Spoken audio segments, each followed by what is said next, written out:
जीनी की अनोखी प्रेम कहानी में अभी तक आपने देखा कार्तिकेय ईमानदार लड़का था और उसकी शादी वंशिका नाम की लड़की से तय हो चुकी थी।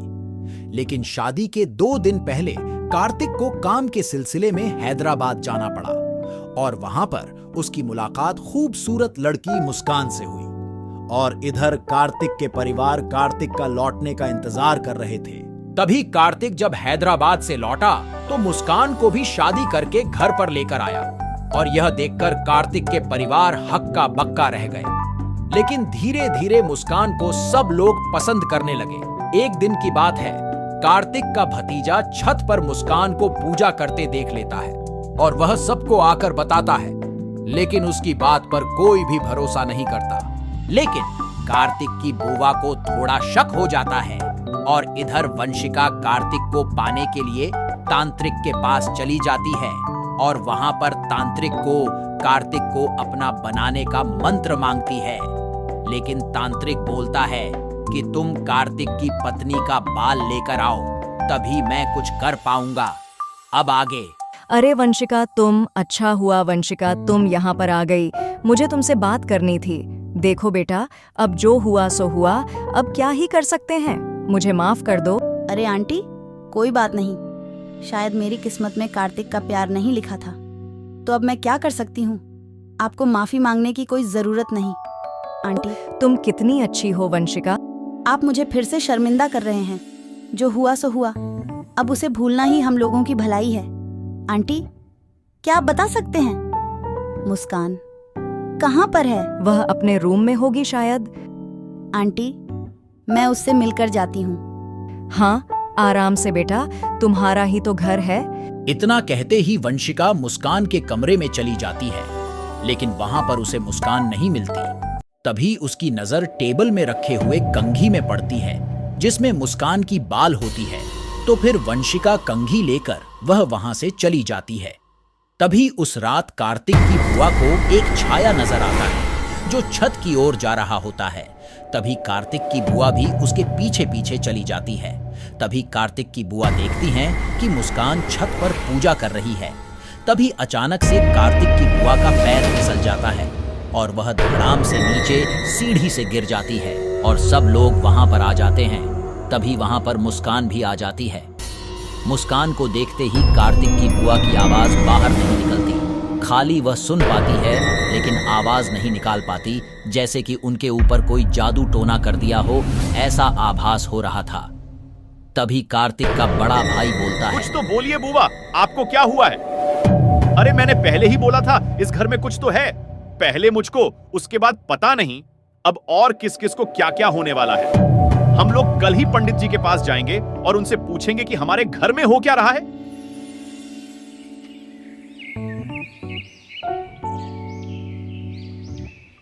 पंडित जी प्रणाम। हाँ बोलो बेटा, कैसे आना हुआ? अब क्या बताऊं पंडित जी, आजकल हमारे घर में पता नहीं क्या क्या हो रहा है। पहले मुझको, उसके बाद अब किस किस को क्या क्या होने लगा है। ये क्या हो रहा है पंडित जी?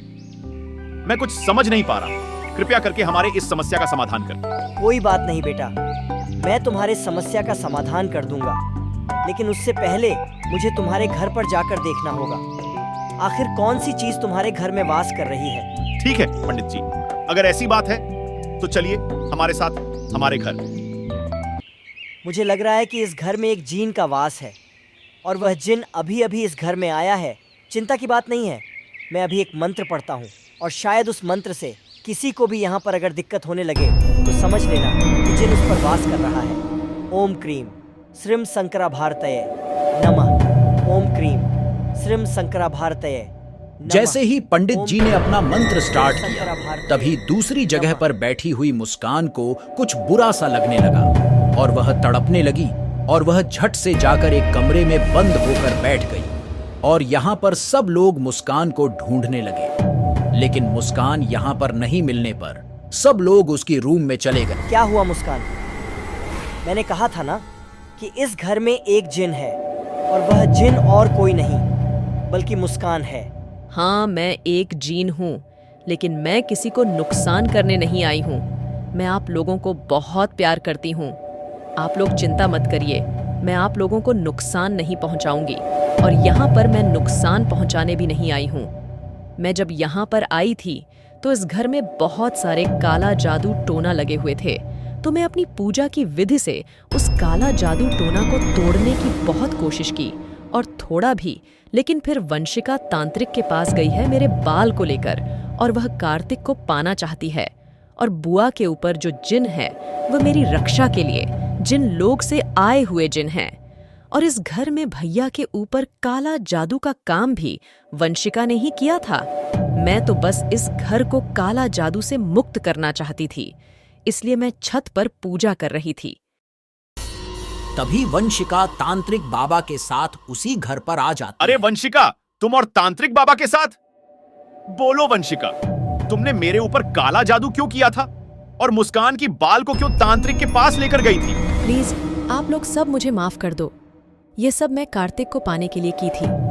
जब मैं मुस्कान की बाल को लेकर तांत्रिक बाबा के पास गई तो पता चला कि मुस्कान खुद एक जीन है। इसीलिए मैं तांत्रिक बाबा को भी यहाँ पर लेकर आई हूँ ताकि आप लोगों को पूरा भरोसा हो जाए।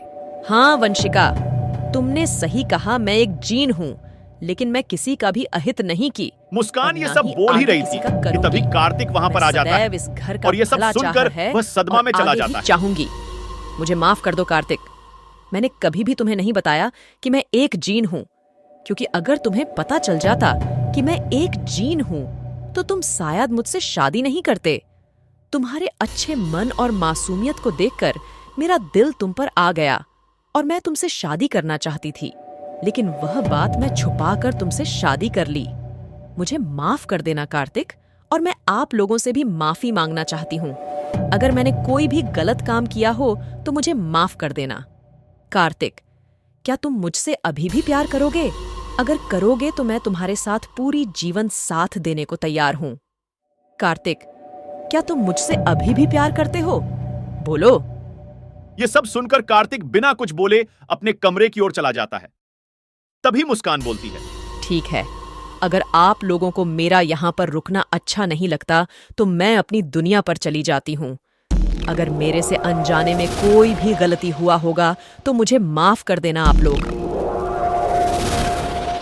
मुस्कान के जाते ही कार्तिक की बुआ भी ठीक हो जाती है और मुस्कान की बातों को सुनकर कार्तिक और कार्तिक के पूरे परिवार में एक सदमा सा लग जाता है। अगर आपको आज की कहानी अच्छी लगी तो चैनल को सब्सक्राइब, लाइक और कमेंट करना मत भूलना। तो फिर मिलेंगे एक नई स्टोरी के साथ। अपना ख्याल रखना।